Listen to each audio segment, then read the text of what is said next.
All right, I'm going to open the doors.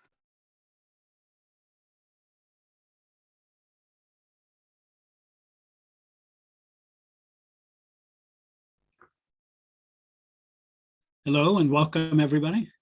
Thank you all for coming to today's program, which features author Devi Laskar reading from her acclaimed novel, The Atlas of Reds and Blues.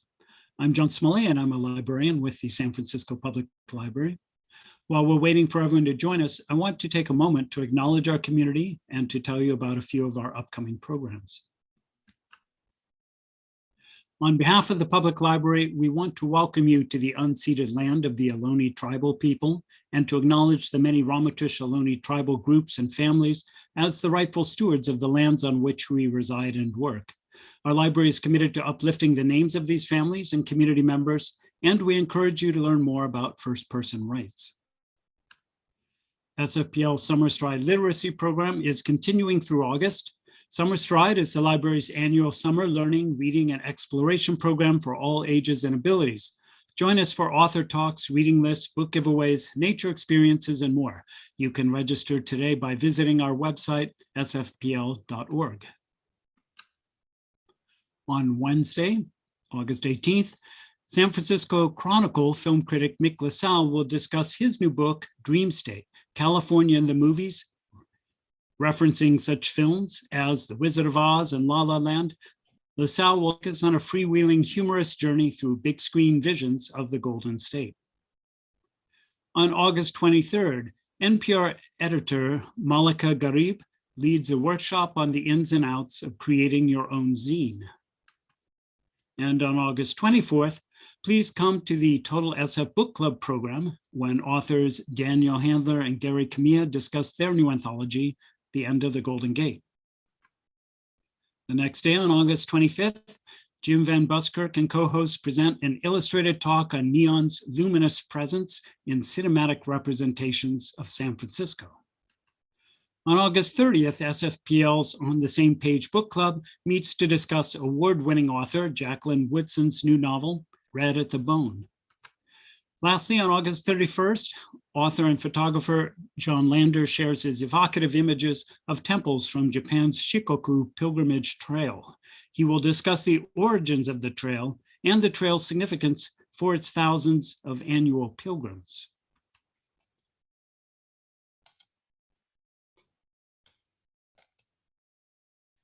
So this concludes my announcements. Before I turn the microphone over to this program's featured author, Devi Laskar, I would like to say a few words of introduction about her and about our program. Devi Laskar is a native of Chapel Hill, North Carolina, and she received an MFA from Columbia University.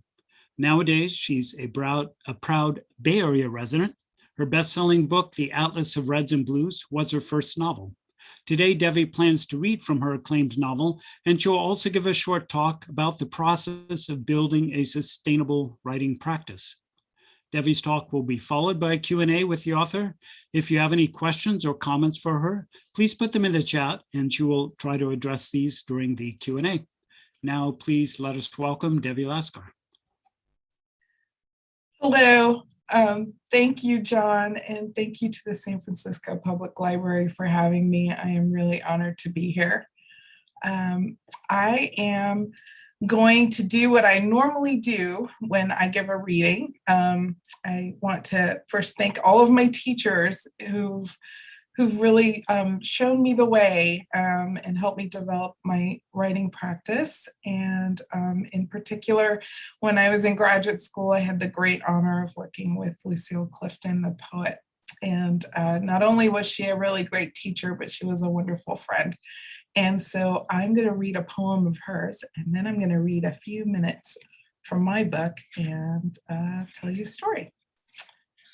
So the poem that I chose for today is something that I think will resonate in this time. Won't you celebrate with me? Won't you celebrate with me what I have shaped into a kind of life? I had no model. Born in Babylon, both non-white and woman, what did I see to be except myself? I made it up here on this bridge between starshine and clay, my one hand holding tight my other hand. Come celebrate with me that every day something has tried to kill me and has failed. So I'm going to read to you a small section from the Atlas of Reds and Blues, and then I'm going to tell you a little story about it. Perhaps it was the spectacle of Mother Nature, the special science field trip in the 11th grade. On the very day her sister misses school because of food poisoning, someone had laced the brownies with X-Lax at the neighborhood picnic the afternoon before. A moment of unparalleled beauty. Their physics teacher consults the newspaper, puts 60 of his students on the yellow school bus, finds his driver's cap. After lunch on a given Monday, they are driven for an hour to a particular field of tall grass just outside Greensboro. Like a master magician, he pulls out 60 special Mylar glasses from a black canvas bag.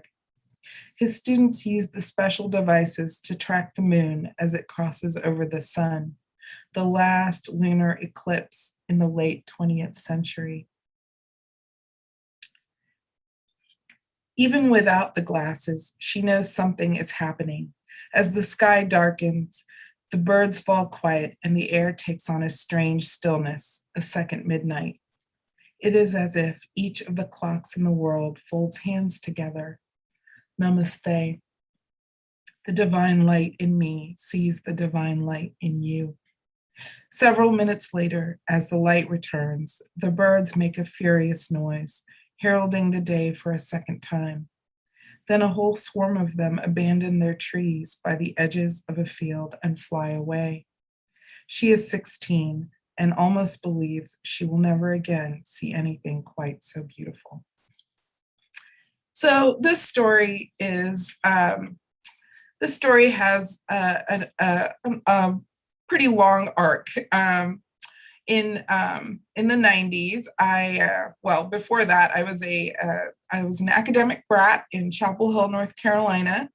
I grew up there, and I wrote my first bad poem in Mrs. Heat's fifth grade class. It was a terrible haiku. And when I went to UNC as an undergrad, I settled on journalism. I was pretty nosy and wanted to understand why things worked and how things worked. So I settled on journalism. And so for a while, I was a crime reporter. And then when my kiddos came along, I really couldn't do crime reporting anymore because, crime just doesn't happen between 8 a.m. and 5 p.m. It happens between 5 p.m. and 8 a.m. And it's hard to do with 3 kids in tow. So I kind of went back to my first love, which is poetry, and then writing my stories. And in the meantime, along the way, I had stopped in New York, and I had studied for a couple of years and at Columbia, and I had the pleasure of working with Lucille Clifton and some others. And so in 2004, I was told by a friend about this writing conference, this workshop in California. And it was at the Community of Writers in Olympic Village. And she said, you should apply. And so I was like, okay. So I had this old story about arranged marriage, and truth be told, I was going to slide that one in as my submission and move on my merry way. And my my friend got whiff of that I was turning in old work, and she said, you may not. You have to write something new. And so I said, well, all I'm doing right now is taking care of the kids and the dog. And she's like, great, write about that. So I wrote a 5,000 word short story, and it was the genesis of this book. And so it was pretty well received. I went home and I worked on it for a few more years, and it became really, really big and crowded with voices. And then I set it aside to do NaNoWriMo, and So I worked on a different book. And then unfortunately, in May of 2010, about 6 weeks before I was going to finish that other book, my husband was profiled, racially targeted by his former employer in Georgia, and the state police did raid our house. And among the things that they confiscated was my computer, so I lost the bulk of my work. As you can imagine, that was a bummer. And for the first year, I wasn't really doing that much writing. I was trying to corral my family. But then in 2011, I was like, I'm a poet. I should sit down and write. And I found that I could not. So I have a really good friend in Atlanta, and she gave me some really good advice, which I took. She knew I was a photographer. And so she said, if you post a new pic, if you take a picture every day and you post it and you caption it or title your photo, then, and you do this every day as a sustained practice, your words will come back. I promise. And so I started on June 23rd, 2011. I do it to this day. I take a photo every day and I post it. And within a year, by 2012, my poetry had come back. And then in 2014, my prose came back, and I was delighted and thrilled. And I decided I was going to sit down and rethink this story that I had written way back when. Only this time, I wasn't really writing a family story, because I had changed as a person and I had changed as a writer, and my writing interests had changed. So I wanted to have this family of color in the Deep South. I still wanted that. And I really loved my mother character, so I kept her. And only this time I was going to have her squarely meet up with racism and misogyny and being invisible in America, and have those two worlds collide. And it took me 2 years. I wrote this book in 2 years, every day for a few minutes. And then towards the end of 2016, I finished. And then unfortunately, because of the election, everyone became quite distracted, and it took, for the next year, I tried really hard to sell this book, and I had no luck. And so I was about to give up and go do something else when a good friend of mine, her book launch was happening, and she asked me to come and support her. So I did. And this poet that I know, she came there and she asked me about my book. And as all writers know, when someone asks to read your book, you don't stop, right? You're like, of course, you can read my book. Let me get it for you. And she was like, wait, I don't read anything on a tablet or a computer. I'm very old school. I want you to print it out for me and send it to me. And I was like, okay. So that was Veterans Day of 2017. So I went home, and of course my printer was dead. And so I called the copy store and I sent it off to her, and then I didn't hear from her. So Thanksgiving came and went, and then Christmas came and went. And then New Year's Eve, I was back east visiting my family when I got this email, and she was like, I really liked your book. Can I show it to a friend? And I'm like, sure. And so that was New Year's Eve. And then the next week, I actually went to Mexico for a writing workshop, because I'm a bit of a professional student. And all I had was my phone, a piece of paper, and a pencil.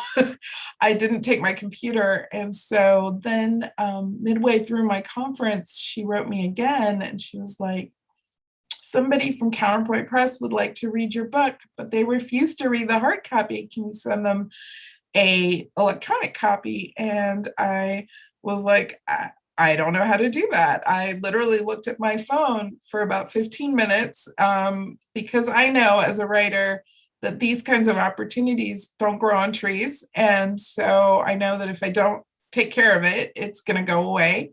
So I stood there for a while, and then I remembered the copy store. And so I called them from Mexico and I asked them if they by chance had still had my file, and they did. They hadn't deleted it yet. And that was just so lucky on my end. And so I was able to send it. And then I didn't hear from them for another 10 days. And by this time I just returned and I re-entered the United States. And they wanted to know the context and why I wrote the book the way I did and what the context was. And by this time, all the charges had been dismissed against my spouse, and the New York Times had written a story about us. And so I was able to share that with them and give them context. And then another 10 days went by, and then I got a phone call, and they offered to publish this book. And so I got my contract signed on February 5th, 2018.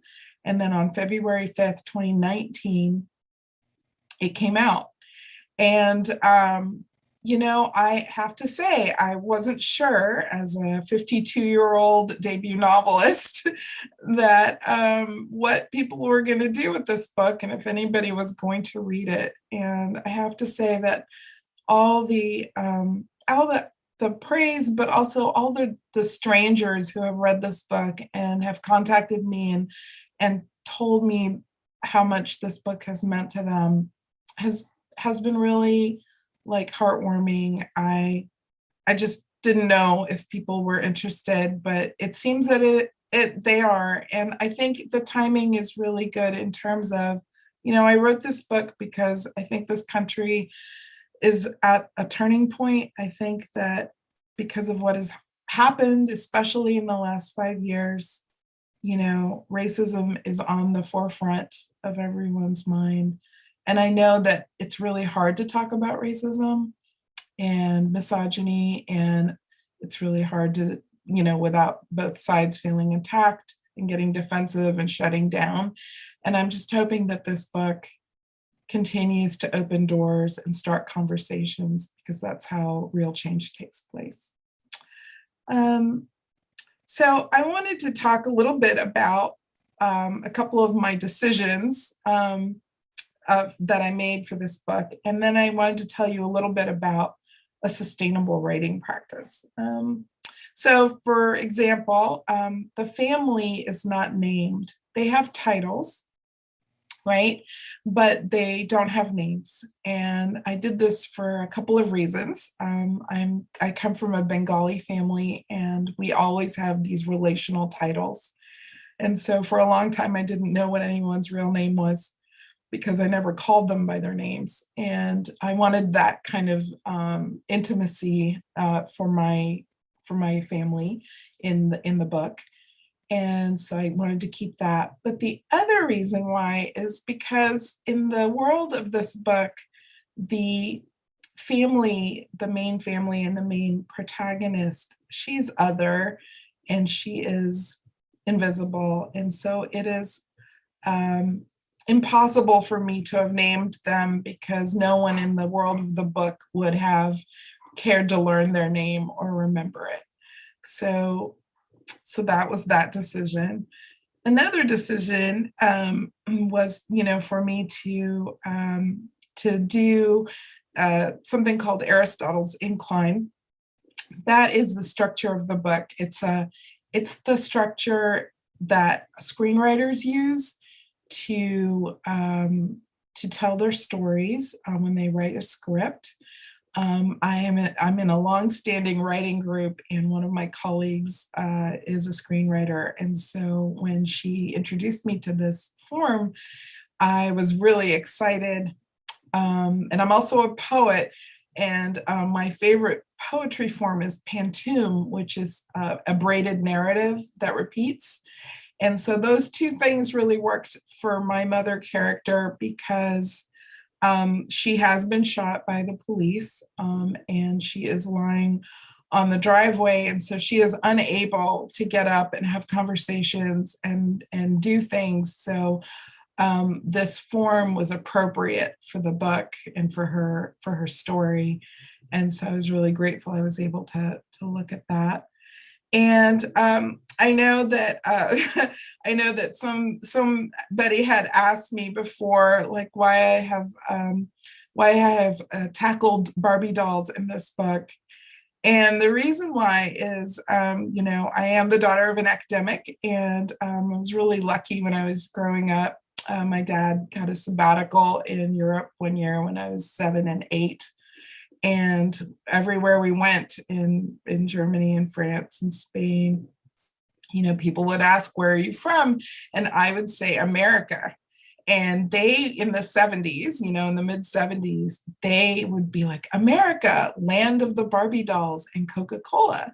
Because in their mind back then, all American households, when you turned on the kitchen tap, Coca-Cola would pour out.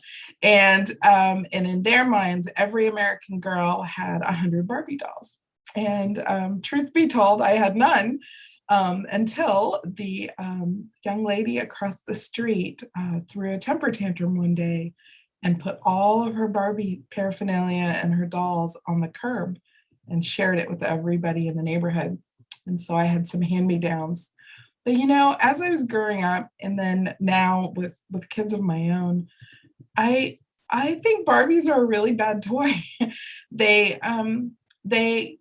are anatomically incorrect. They're anatomically impossible, but also they teach that women should look a certain way, that they hold a certain strange standard for beauty, but also they teach silence, and that women should be silent and women should be passive. And I just don't think it's a great toy. And so I really wanted to tackle that because I think it's really important, you know, that we kind of address things that we sort of take for granted, but that also send a really terrible message. And so I wanted to discuss that. So I think I'm going to spend the next few minutes talking to you about my writing practice, and then I'm going to give you a writing assignment. So I have done something called, I started something called the spiral notebook technique. And over the years, I studied with a lot of people, mostly poets, and of course, I used to be a reporter. So I've spent the majority of my life being told to keep it short. And so I think that literary compression or trying to keep things like brief or compressed is actually the way to go. I think a lot of, you know, I think we just don't have a lot of time, you know, and so, you know, I just don't think people have time to read like 800 pages these days, but everybody has time to read a short book. And so I started something called the spiral notebook technique. It's based on people like, you know, Natalie Goldberg's Writing Down the Bones, but also Kenneth Ashety's A Writer's Time, and then my poetry teacher, Lucille Clifton. And Lucille was a big believer in oral tradition. So she had this way of teaching us, which I'm going to share with you, that also talks about, you know, hearing what you've read, and if you do it in the right way, if you write a certain amount and then you read it back to yourself, you can actually sort of jumpstart your writing and sustain it and keep it going. So the spiral notebook technique is that you set a timer for 10 minutes a day for a month, and you find your nearest ugly single subject spiral notebook. And the deal is, it can't be something really expensive, and it can't be a gift that somebody gave you, because the idea is to make it as ugly and unappealing as possible so that it becomes a tool But if you actually use a gift, like a really expensive journal or a gift from a relative, then you're just putting extra pressure on yourself as you try to write. So the idea is to get something really cheap and ugly. And you 10 minutes a day, set the timer. And I know it's very hard to say, write about anything, because that means you're writing about nothing. Anything is too big, right? It's like the word everything, it's too big. So what I have done, and it is free, is I have gone to poets.org and I have borrowed a line from whoever the poet of the day is. And that is usually my starting off point. I borrow a line, that's my jumping off point. I set the timer for 10 minutes. I do this every day for a month. Obviously, some days you'll want to do more, and that's fine, but please do it for 10 minutes at least. And then a couple of things. I know that most people, in the interest of saving paper, write all the way across the page. And I don't want you to do that. I want you to do something called vertical writing, which is 4 to 5 words per line, and then push your pencil down, put your pen down, and keep going down the page. If you keep your words to just 4 or 5 words per line, and you go as fast as you can for 10 minutes without stopping, your brain just speeds up, and you'll just accumulate more ideas. And then the other thing that Lucille always taught us to do, which I am going to share with you, is that, most writing, like most photography, obviously, you really rely very heavily on your eyes, right? So, you can do that. Many people have just written very visual work, and it's been successful. But you can really elevate your writing if you can include 2 more senses into it. It becomes experiential. You find that the reader is there with you when you do that. And the 2 easiest ones to do are smell, right? And hearing. So ambient noise is easy, because every place that you are, or that your character is, there is ambient noise. Somebody's either cooking something or yelling at each other, or the TV is on, or the wind is rustling. So that's easy. And then every room has a smell, or every place has a smell. And if you could just add a little indication of what it smells like, and not only what it looks like, but what it smells like and what you hear, then you'll find that your writing has taken on a whole new depth, and it has become much more experiential. So I'm going to give you a writing assignment, and I'm going to get you started. So today is your day 1.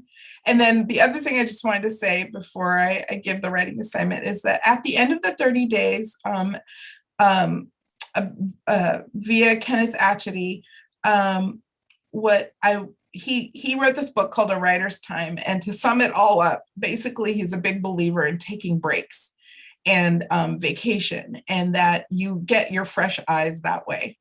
So take a week off after your 1 month of writing.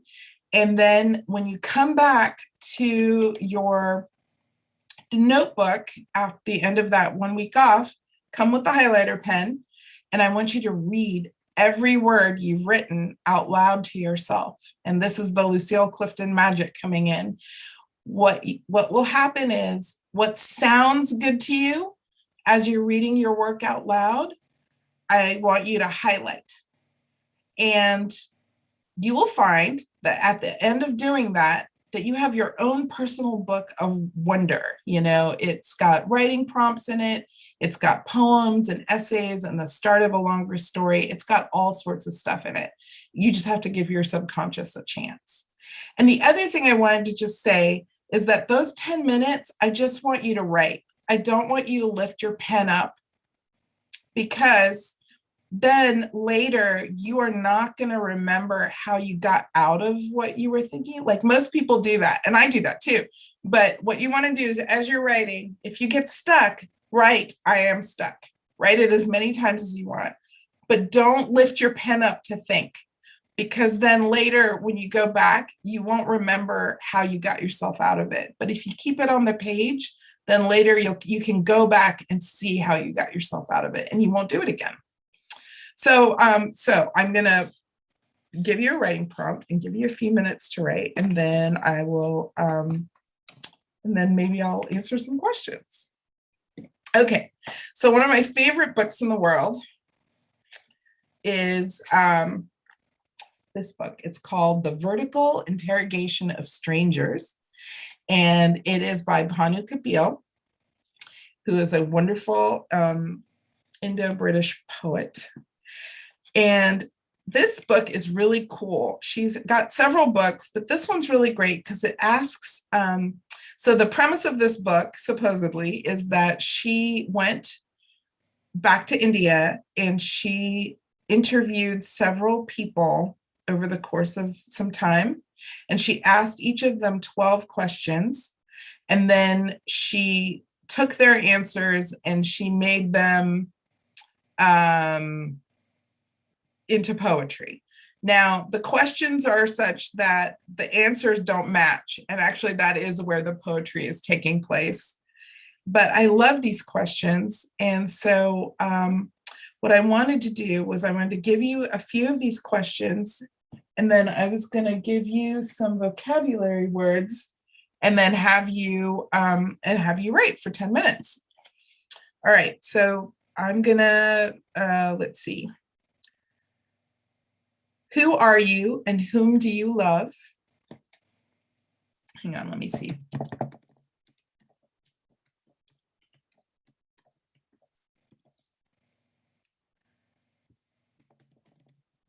How will you begin? And I'm also putting them in the chat. How will you live now?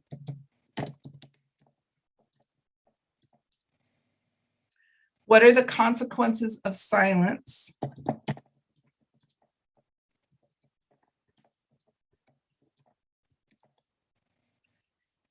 And what do you remember about the earth?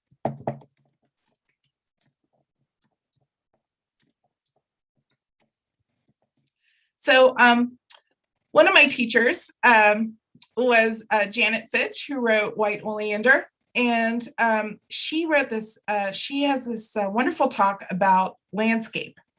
So, and then one of my friends, she wrote this thing called the vertical paragraph. So let's try that. So what that means is you want to look at whatever you're going to be writing about. I would strongly urge you to write about somebody's kitchen, because it's easy to do taste and smell and hearing in a kitchen. And also everybody eats, so everybody's got a kitchen story. But so try that in a kitchen context. But the vertical paragraph is that you start really big, like you give us the landscape, so what the neighborhood looks like or what the house looks like, and then you narrow it down for the next set of sentences, which is like what the room looks like, right?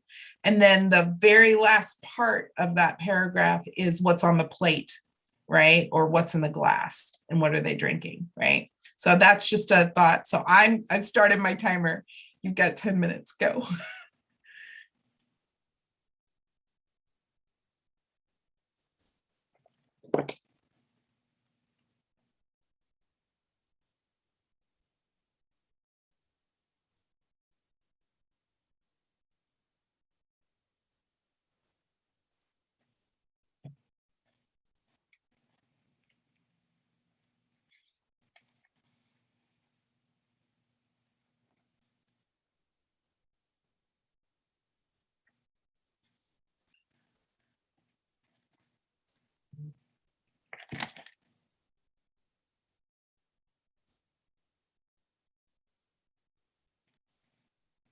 So I'm gonna just read off some sentences, and you're welcome to borrow the language, like any of the words that I use, and incorporate it in your writing, or you're more than welcome to ignore me.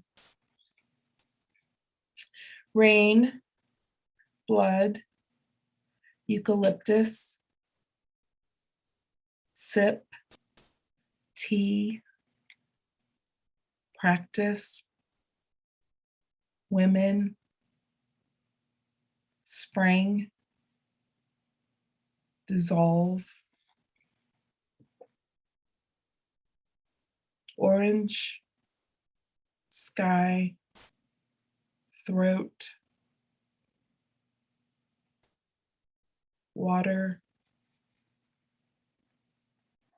shoulders, shoes, sage, palate, tongue, bath, red, read, delicious, delirious, morning, midnight,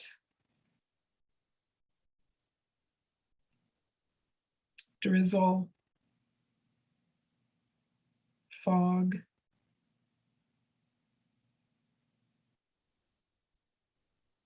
green, puddle, mushroom,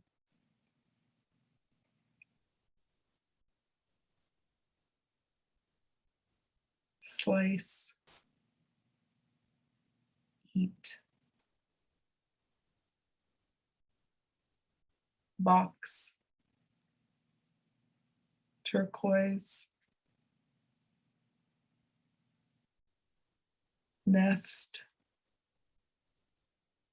wing, charcoal,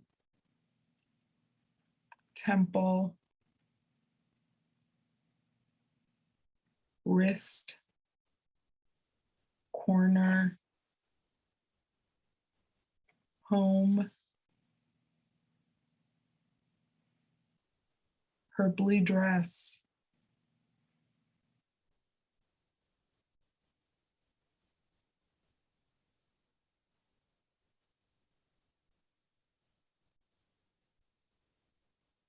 the green paint,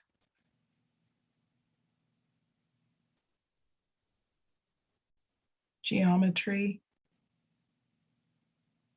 paring knife,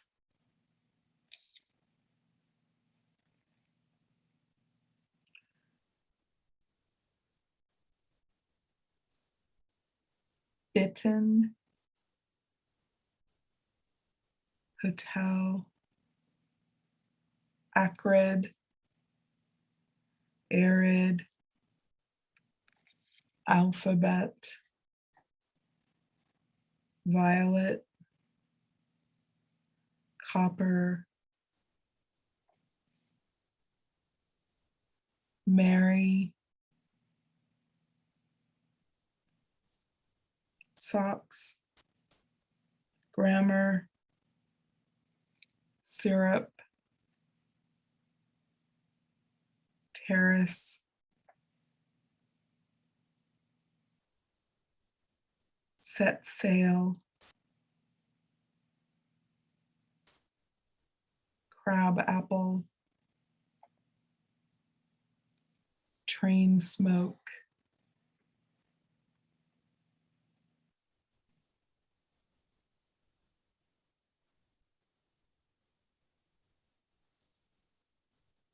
snap,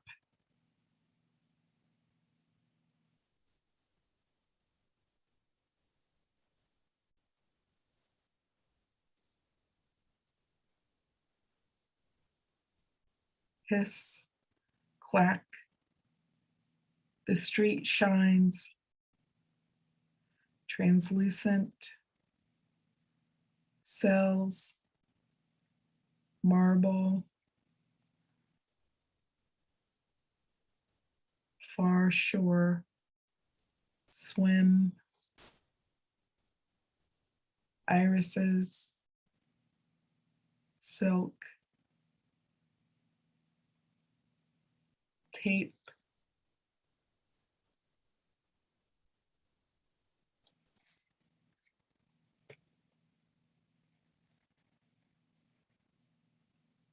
lunar,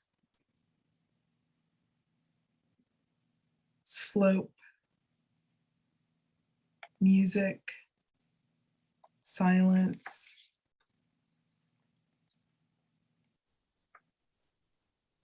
fire, forehead,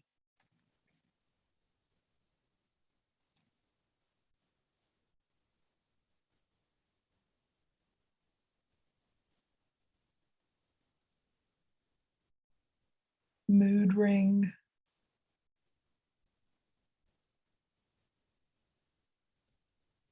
starlings, owls, indigo,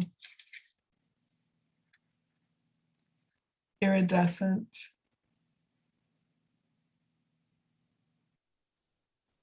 the phrase, give me back,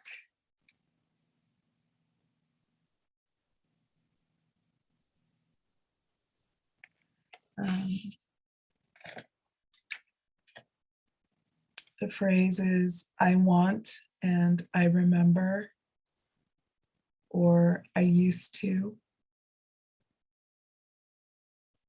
Start a sentence with America. Smolder, oblivion, face, glittering, pleasure, moonless, regret,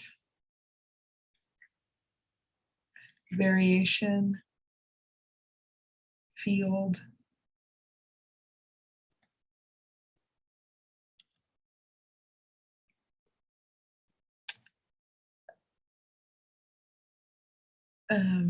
decision.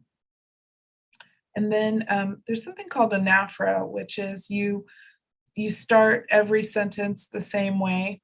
So I want this, or I want that, or you never this, or I don't remember that. But if you do it 3 or 4 times in a row, that often builds steam, and you get something pretty good.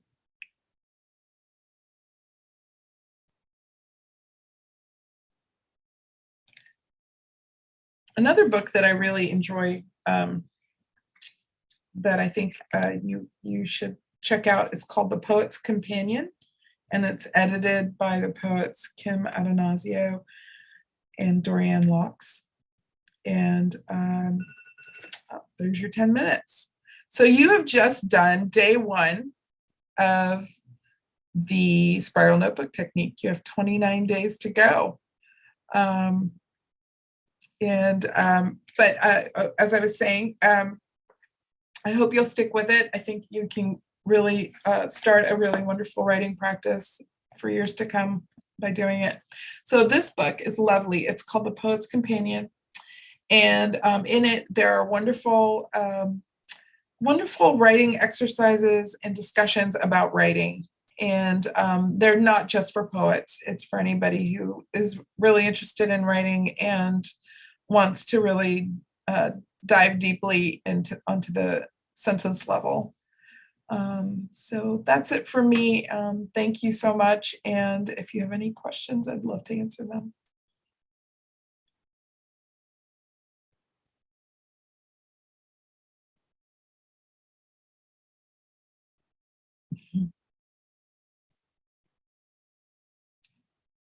I don't know where everyone went.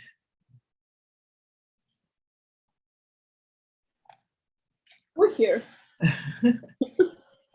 If anyone from the audience wants to ask questions, please.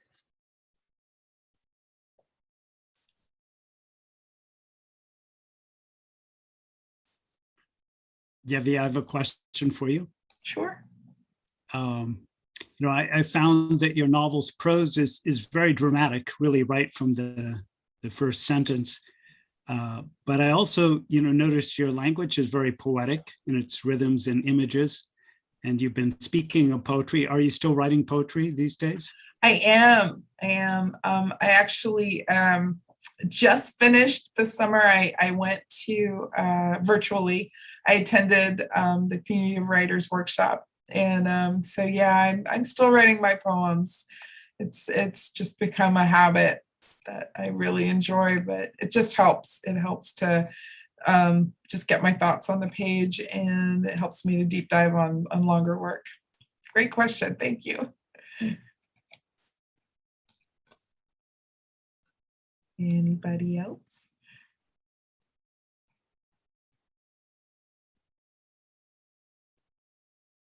Oh, I see something.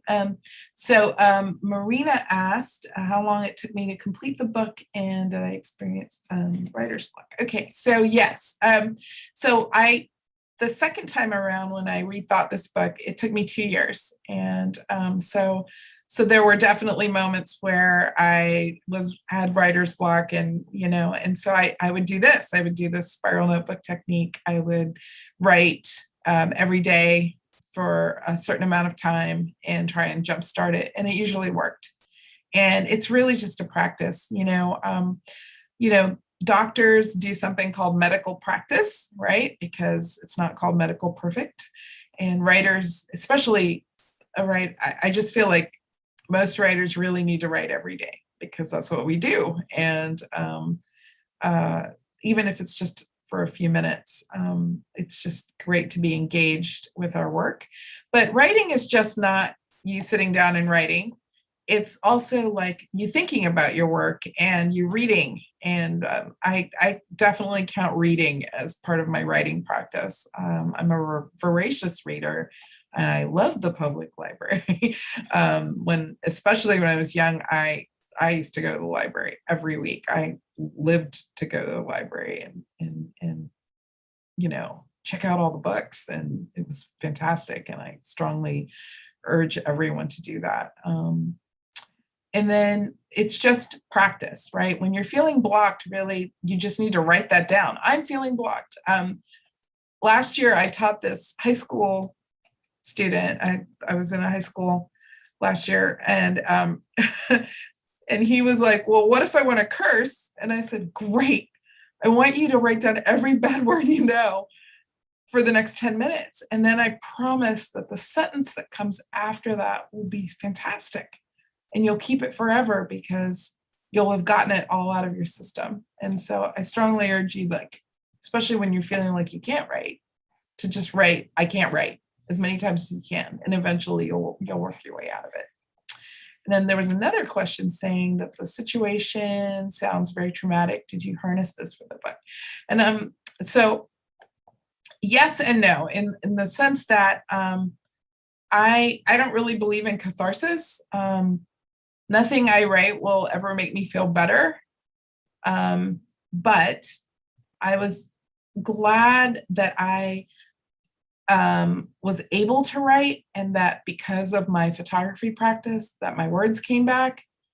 I was glad I was able to put my story onto the page, because I wasn't sure I was going to be able to write this book.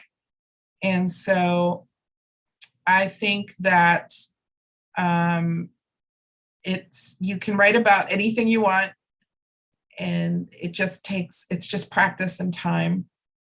And I think that if you treat whatever topic you're writing about with a little dignity and compassion, then the story does come eventually. Great question, though. Thank you. Anybody else?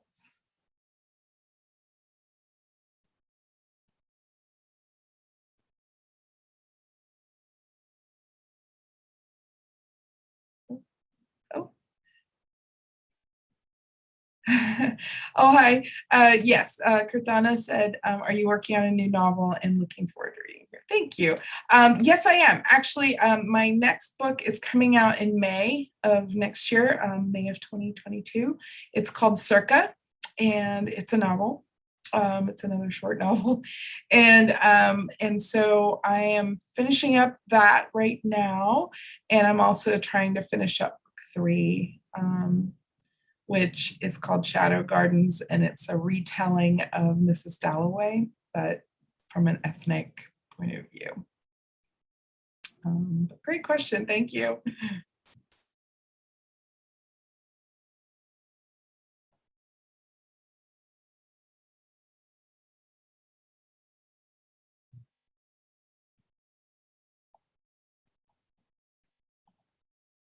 Does anybody want to, yeah, please.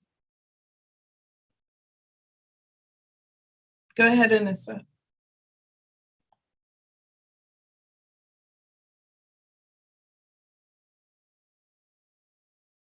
I'll talk too, I'm sorry. Yes, hi everyone, it's Anissa from the library.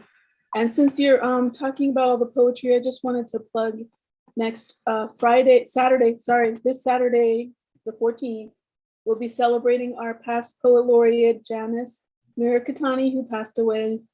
And there is going to be poet laureate galore. So please come out for that.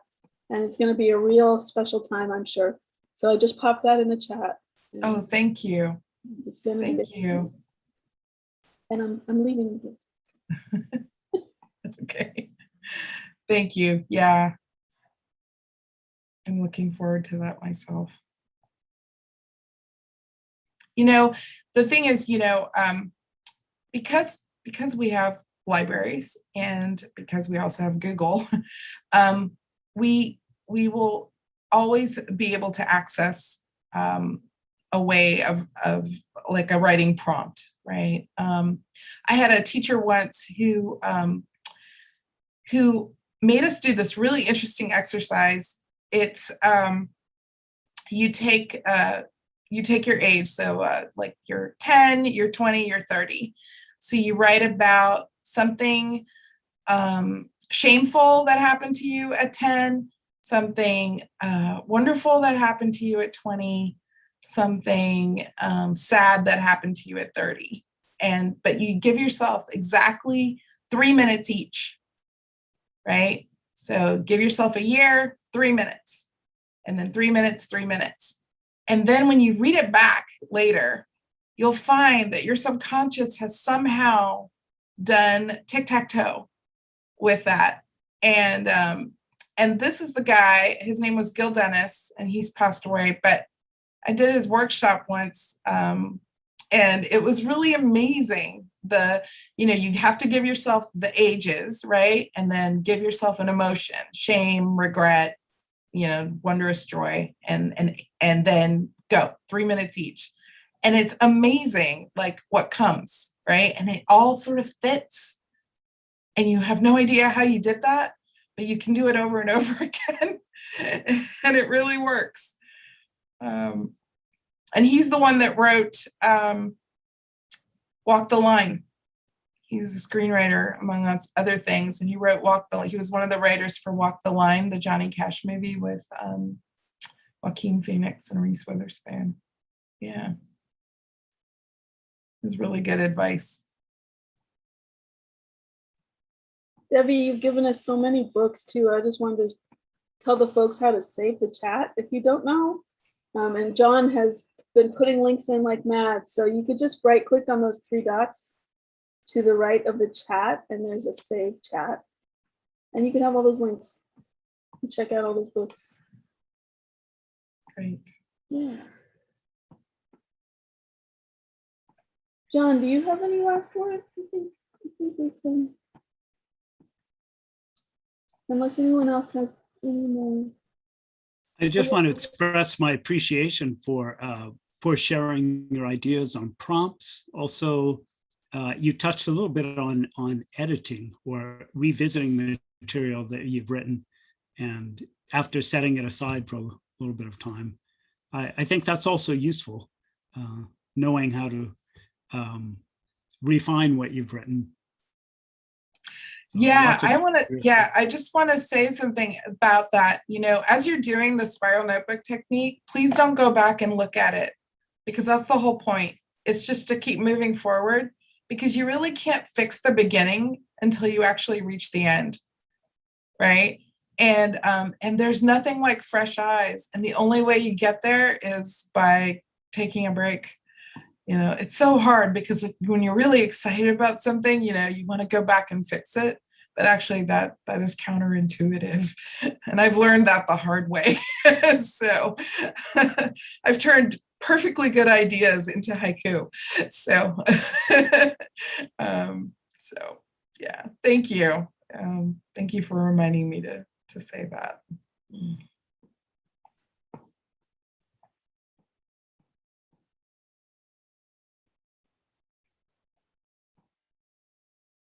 Okay, well, you're welcome, Marina. Hope it works out. And if you don't have if you started today on just a loose piece of paper, you can tape it into your spiral notebook tomorrow. The reason why I really believe in the spiral notebook is because most people don't rip those things out, right? It's not easy to rip out, but also it's all in one place just by default, so you won't lose it.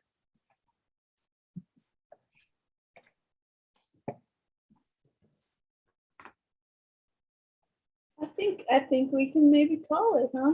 I threw in one last plug because, you know, I just can't resist. You know, I was talking to this, we have a writing group, and I just popped it in there, the Hatchery, Nurturing Writers of Color. And every writer that comes in is always like, take a writing class, take a writing seminar. And, you know, sometimes, especially the free library, people can't always just afford to take a free writing class, right? They're not cheap. Right. So definitely look to your local library. We have this stuff, and as we continue to open and roll a little more, that we'll get more things like this. But this one is very fun, and you know, it's nurturing, like it says. I want to plug the San Francisco Public Library's collection of poetry also. We have in the neighborhood of 50, 60,000 volumes in English, plus thousands more in 41 other languages. So check it out, and tons of things also on ebook, e-audiobook.